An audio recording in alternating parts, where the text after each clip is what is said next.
Ahí les va, cuentavientes. ¿Saben ustedes que 1 de cada 5 mexicanos es prediabético y no estás ni enterado? Por eso invité a Dr. Mao para hablar de 3 cosas.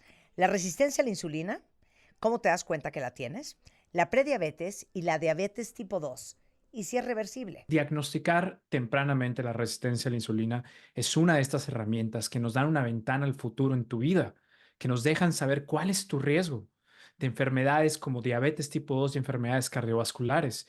¿Y por qué importa esto, Marta? Porque son las causas número uno de problemas en la salud de todas las personas en el planeta Tierra, particularmente en personas latinas, en hispanos. Ahora, la diferencia clara entre resistencia a la insulina y prediabetes y diabetes tipo 2 es la siguiente. Cuando nosotros tenemos en nuestro cuerpo, tenemos una hormona que se llama insulina, segregada por el páncreas. Y esta hormona es el Taylor Swift de las hormonas. Hace Ujú. miles de cosas y está envuelta en miles de procedimientos. Pero lo que nos importa en esta entrevista es que la insulina hace que la glucosa que está en nuestra sangre entre o penetre el interior de nuestras células para que nuestro cuerpo la pueda usar como energía y la vida pueda ser bonita, bella y pueda hacer que suceda. Cuando nuestro cuerpo, particularmente, estoy hablando de 3 sistemas, estoy hablando de el hígado, el músculo y la grasa. Estos órganos son resistentes a la insulina, significa que la insulina no puede meter esa glucosa dentro de las células en estos tejidos. Ya esto se le conoce como resistencia a la insulina. Esta resistencia a la insulina se presenta años antes de tener problemas de elevaciones en la glucosa en la sangre, como la prediabetes y la diabetes tipo 2. Así que podemos ver a la resistencia a la insulina como el primer gran paso mórbido que conduce a estas enfermedades metabólicas. O sea, lo que quieres decir es, cuando uno tiene resistencia a la insulina, y seguramente muchos de ustedes se han hecho ese examen, es un examen en sangre y te sale el marcador y entonces puedes estar muy lejos de tenerla, puedes estar en medio, puedes estar muy cerca o puedes ya tenerla, es que si no puede entrar la glucosa a las células, eso significa que la glucosa que tomaste, que puede venir en la forma desde un café con azúcar, o puede ser una concha, o puede ser unos chilaquiles, o puede ser una galleta o un pastel, se queda flotando en tu sangre. Exactamente, exactamente. Al principio, Marta, cuando la resistencia a la insulina es temprana, el azúcar o la glucosa en sangre se queda flotando en tu sangre por un poquito más de tiempo lo normal, pero eventualmente ingresa. ¿Y Ujú. por qué ingresa? Porque el páncreas se estresa, dice, oh my God, toda esta insulina que estoy mandando no es suficiente para abrir las compuertas de estos tejidos para que entre la glucosa, entonces tengo que mandar más. Entonces el páncreas empieza a secretar de 2 a 3 veces más cantidad de insulina para poder abrir estos órganos. Ya esto se le conoce como hiperinsulinismo. Y de nuevo, en los últimos 20 años, Marta, hemos aprendido en la medicina que este hiperinsulinismo no solamente se relaciona a diabetes tipo 2, se relaciona a infartos. ¿Por qué? Porque este exceso de insulina lastima el interior de los vasos sanguíneos y también, por ejemplo, puede llegar a nuestros riñones y puede hacer que absorbamos más sodio, generando más probabilidad de padecer presión arterial elevada o hipertensión. Es decir, este hiperinsulinismo, este exceso de insulina en sangre producido por la resistencia a la insulina, tiene efectos sistémicos múltiples que tenemos que aprender a visualizar. Oye, ¿cómo acabaste con resistencia a la insulina? Porque para que se suban a este tren con nosotros, cuentavientes, imagínense ustedes la dieta de cualquiera. Te despiertas, Mao, y amaneces con a lo mejor un jugo, después te comes unos huevos y 2 panes, después pides al rato una concha, a la hora de la comida comes sopa de pasta, comes arroz, luego pides un postre, viene la tarde y te comes unas galletas de paquete procesadas, y luego en la noche te comes 2 molletes y, ¿por qué no?, pues un refresco con azúcar.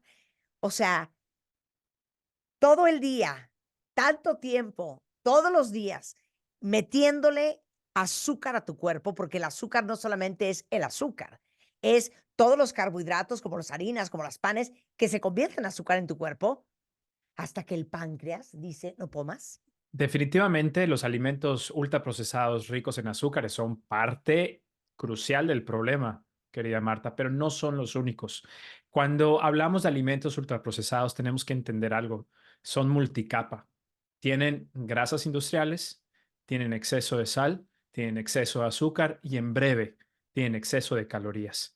Entonces, esta bomba calórica, esta bomba energética, genera que se expanda nuestro tejido adiposo, la lonja. Y esa lonja es un verdadero problema porque depende de la genética de cada ser humano. Por ejemplo, en Juan, este exceso de lonja puede ser muy funcional. Esta lonja crece, pero esta grasa está circunscrita a la lonja de Juan y no se escapa a los órganos vecinos, no se escapa al hígado, no se escapa al páncreas, no se escapa al corazón. Pero Pedro a lo mejor no tiene esa genética. Y la grasa que crece producto de comer estos alimentos ultraprocesados en exceso se empieza a infiltrar en el hígado, en el páncreas, en el corazón. Entonces, a menudo lo que conocemos de resistencia a la insulina en relación con la comida es la tormenta perfecta. Exceso de alimentos ultraprocesados, exceso de energía, exceso, un consumo excesivo de calorías y funciones genéticas de cada persona. Este es como el ciclo que genera sí o sí resistencia a la insulina en muchas personas. ¿Cómo sabes que tienes resistencia a la insulina antes de siquiera irte a hacer, una prueba de laboratorio? ¿Hay síntomas físicos que te puedan decir: igual y tengo resistencia a la insulina"? En etapas tempranas no.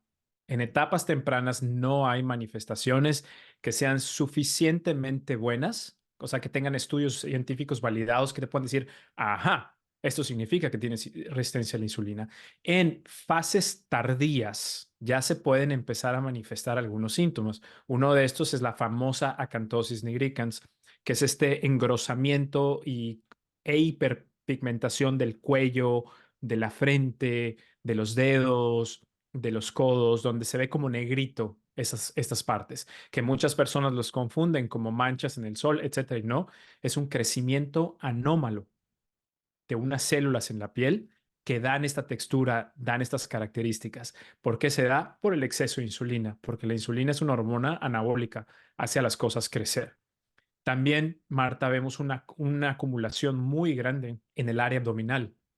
A nivel del abdomen se empieza a O sea, incrementar. estás panzón, Exactamente. panzona. Exactamente. Incremento de la grasa abdominal y en un examen rutinario, sobre todo a mí me llegan muchos pacientes, por ejemplo, aquí en Estados Unidos recibo muchos pacientes que, doctor, fui a mi annual checkup en mi compañía y resulta que tengo triglicéridos elevados, el colesterol bueno bajo y mi presión está un poco elevada. Y esto es síndrome metabólico. Y el síndrome metabólico es un conjunto de factores de riesgo, como exceso de grasa abdominal, elevación de la presión arterial, incremento de los triglicéridos, reducción del colesterol bueno y pequeñas elevaciones de la glucosa en sangre. Y hoy por hoy, en el 2024, sabemos que el síndrome metabólico, en el centro del síndrome metabólico, está Sí. la resistencia a la insulina y el exceso de insulina. Eso nos puede decir, hey, esto está pasando en tu cuerpo y hay que actuar a la brevedad posible.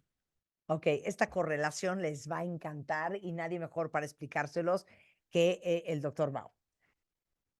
¿Cuántos de ustedes no llevan muchos años de su vida, tratando de hacer, una alimentación más sana, quieren bajar ciertos kilos, le echan ganas, hacen ejercicio, o sea, cenan atún y comen claras de huevo todos los días y no responde su cuerpo como ustedes sienten que debería de responder?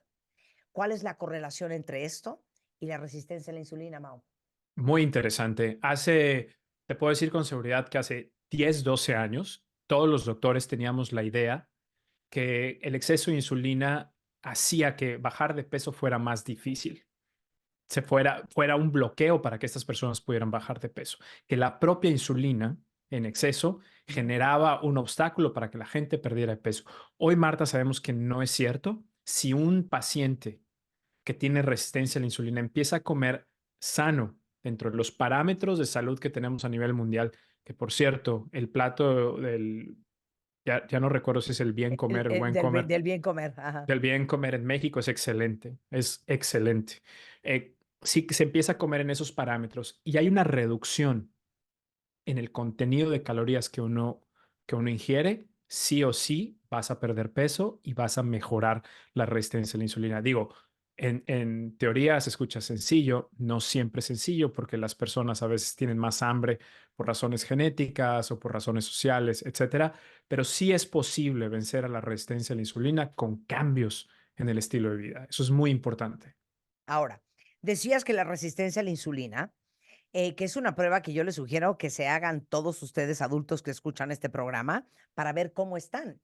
Dices, es la antesala de la diabetes tipo 2. Exactamente. Y no solo, recordemos, no solo diabetes tipo 2, enfermedades cardiovasculares, la insulina ya no hay que vincularla única y exclusivamente con la diabetes tipo 2, sino con los vasos sanguíneos y el corazón y posiblemente con el cerebro también, pero estamos en etapas de investigación muy tempranas como para poder aseverar esto. Ujú, Estas ganas de las personas de ir a un laboratorio y decir, por favor, chéquenme ujú, si ujú. tengo resistencia a la insulina, yo no lo recomiendo abiertamente y quiero explicar por qué. ¿Por qué? Porque porque como toda prueba para clínica tiene falsos positivos y falsos negativos. Ujú.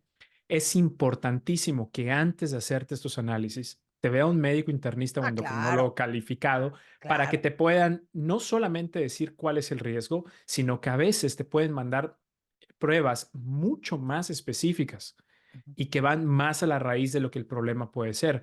Entonces, esa es mi mejor recomendación. Siempre visiten a un médico y después háganse las pruebas. Ahora, ¿cómo acabaste de tener resistencia a la insulina a tener diabetes tipo 2? ¿Qué tuviste que haber hecho para acabar ahí? Tenemos un estudio fascinante que me encanta compartir con mis residentes y mis estudiantes de medicina. Tenemos el estudio Whitehall 2. El Whitehall es como la Casa Blanca o el Capitol Hill del Reino Unido, donde siguieron a miles de trabajadores de Whitehall por años y tiene una base de datos exquisita. Y en una de estas investigaciones con este grupo de cohorte vieron que 12 años antes, Marta, 12 años antes de tener el diagnóstico de diabetes tipo 2, ya se presentaban elevaciones pequeñas pero constantes de glucosa e insulina en sangre, lo cual te dice que estos son años y años y años y años de adaptación de tu cuerpo. Y los tres grandes pilares, no los únicos, pero los tres pilares que pueden llevar a una persona a padecer resistencia a la insulina es uno, simple y sencillamente un exceso de adiposidad, exceso de peso, sobre todo de grasa visceral que se dispone alrededor de los órganos, alrededor del hígado, páncreas, etcétera. Número dos, una dieta de muy pobre calidad, rica en grasas saturadas, azúcares, como tú lo mencionabas, y falta o carente de frutas, verduras, grasas saludables, nueces, semillas, etcétera. Tres, hoy es una combinación entre falta de ejercicio, yo le llamo deficiencia de ejercicio porque cada vez queda más claro que el ejercicio no es una sugerencia de vida, sino una demanda biológica, deficiencia de ejercicio y un sueño subóptimo.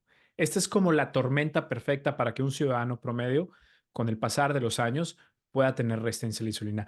Me gustaría comentar algo rápido, Ujú, Marta, que va un poco, como dicen los gringos, piggyback en lo que acabas de decir. ujú. Los hispanos, y esto es algo que hablo cuando me invitan aquí en Estados Unidos a las autoridades, siempre les dejo saber. Los hispanos tenemos un riesgo muy elevado de diabetes tipo 2, particularmente mexicanos y puertorriqueños. ¿Por qué? No sabemos exactamente, pero se cree que tenemos genes, ciertos genes, que nos predisponen a guardar más grasa en el hígado y nos predisponen a que las células que producen insulina en el páncreas se lastimen más fácilmente. Esto es muy importante porque nosotros no jugamos bajo las reglas de otras personas. Nosotros no tenemos el lujo de esperar años y años a ver qué pasa. Si tú tienes resistencia a la insulina y un incremento en perímetro abdominal, tienes que actuar ya, Ya, absolutamente ya. escuchen esto. Una de cada 5 personas en México tiene prediabetes. Y saben que ustedes que tenemos un serio problema de diabetes en México, no tipo uno, tipo 2. Esa es la que uno se acabó provocando por sus decisiones y por su estilo de vida.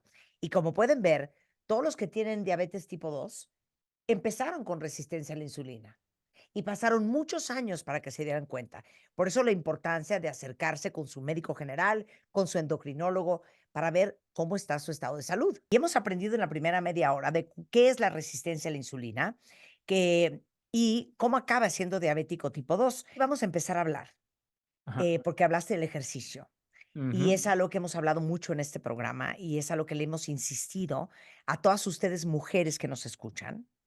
Lo fundamental que es que empiecen a enfocar su ejercicio en hacer músculo, en cargar peso, en vez de estar eternamente obsesionadas con hacer cardio. Mau. Marta, en los últimos 10 años se ha presentado una explosión en investigación científica alrededor de la prevención de enfermedades metabólicas y el ejercicio de fuerza. Como tú bien dices, muchas personas se centraban en la caminadora, en correr, y hoy sabemos que el ejercicio de fuerza, particularmente en el tipo de sociedad en el que nos encontramos, es de vital importancia. Porque supongamos que Juan necesita perder peso porque tiene resistencia a la insulina, hígado graso, tiene exceso de grasa abdominal, tiene un perímetro de cintura mayor a 100 centímetros y él empieza a perder peso, empieza a mejorar su alimentación y empieza a comer menos. Él va a perder peso, pero inexorablemente va a perder masa muscular, porque músculo, porque eso siempre sucede con cualquier estrategia de pérdida de peso. El hecho de que Juan empiece a levantar pesas 3 veces por semana va a evitar esta caída súbita en la masa muscular. Pero eso no es lo más importante. Lo más importante es que hoy sabemos que el ejercicio de fuerza no solamente provee esta manutención y esta reestructuración de tu masa muscular, sino que genera una lipodistribución positiva. Esto significa que no solamente subes de masa muscular, sino que pierdes grasa abdominal, grasa visceral. Y al mismo tiempo sabemos que este tipo de entrenamiento mejora el control glicémico, el control de azúcar en sangre, mejora el control de triglicéridos en sangre y tiene unos efectos psicológicos súper buenos. Eleva la autoestima, genera autocontrol y puede hacerte sentir mejor. Entonces, yo creo que el ejercicio de fuerza es como ese oro escondido que todos debemos empezar a aplicar en nuestras vidas. ¿Cuántas veces? Por lo menos 2 a 3 veces por semana. Yo les he compartido mis rutinas de ejercicio. Yo cargo mucho peso y no dirían ustedes que yo estoy súper tronado y que tengo un cuerpo de hombre, ¿verdad? Pero nuestros músculos no solamente nos van a cargar el resto de nuestra vejez, van a alivianar a nuestras articulaciones, sino, como les explicó Mau, es un tema de salud, es un tema de salud. Pero yo creo que el gran problema que tenemos en México, Mau, es que de repente somos muy relajados en nuestra salud, no nos checamos, no estamos conscientes de lo que estamos ingiriendo y obviamente si tú traes una predisposición genética, pues tu estilo de vida tampoco ayuda.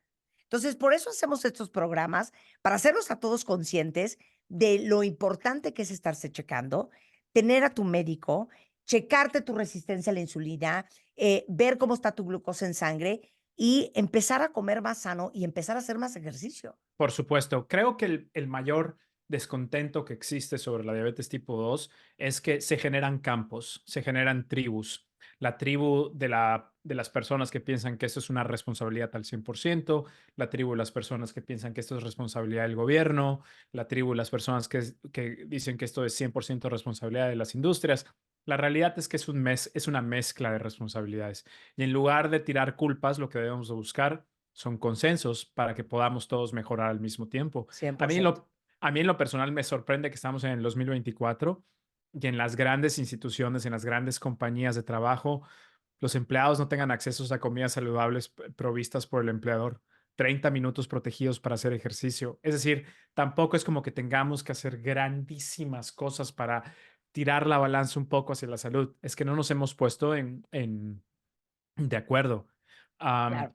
Algo muy Oye, importante ajá. del ejercicio de fuerza, Marta, que fallé en mencionar, es que hoy, cuando nosotros hacemos estudios observacionales, sobre todo en materia de demencia de demencia por Alzheimer, demencia vascular, nos damos cuenta que el ejercicio de fuerza parece ser un poco superior al ejercicio aeróbico al momento de proteger nuestro cerebro.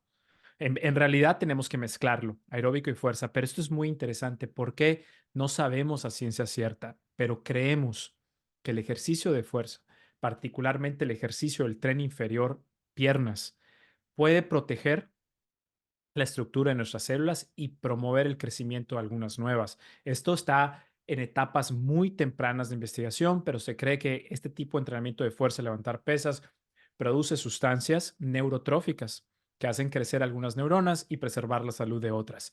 Digo, la realidad es que esto es excitante desde el punto de vista científico, todavía no es un consenso internacional, pero es algo muy importante que motiva a muchas personas a hacer el cambio.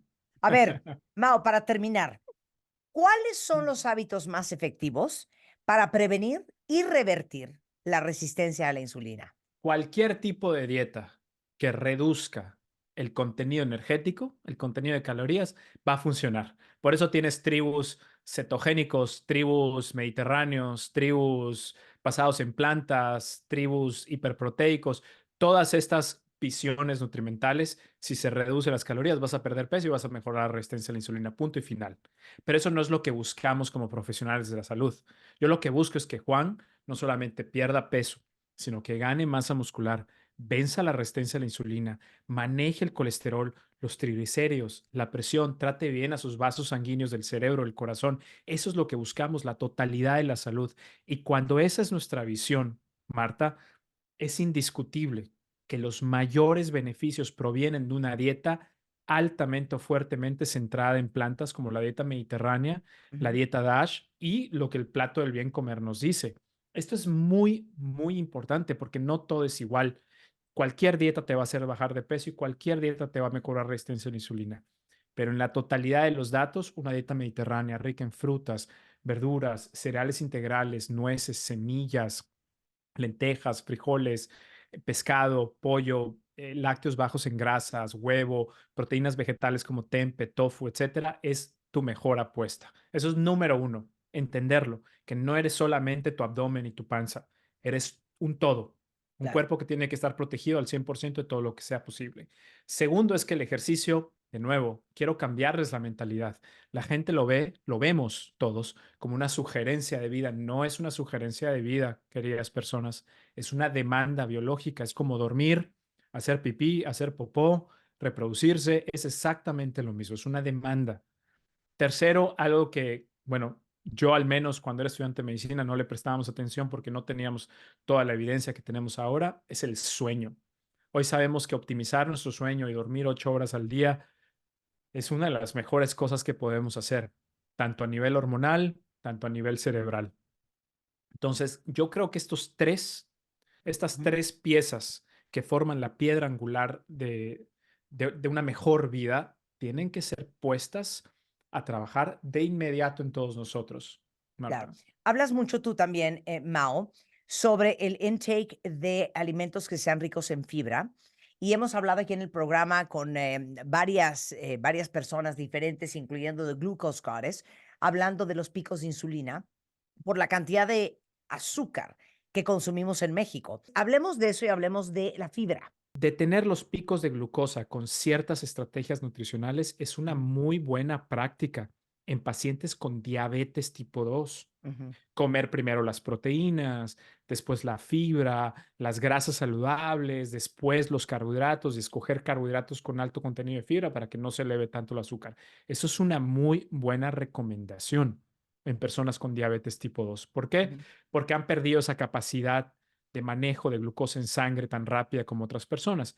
En personas saludables, Marta, para prevenir, en ujú. personas que no tengan esta patología, no es necesario Oye, este orden de pero los espérame un alimentos. segundo.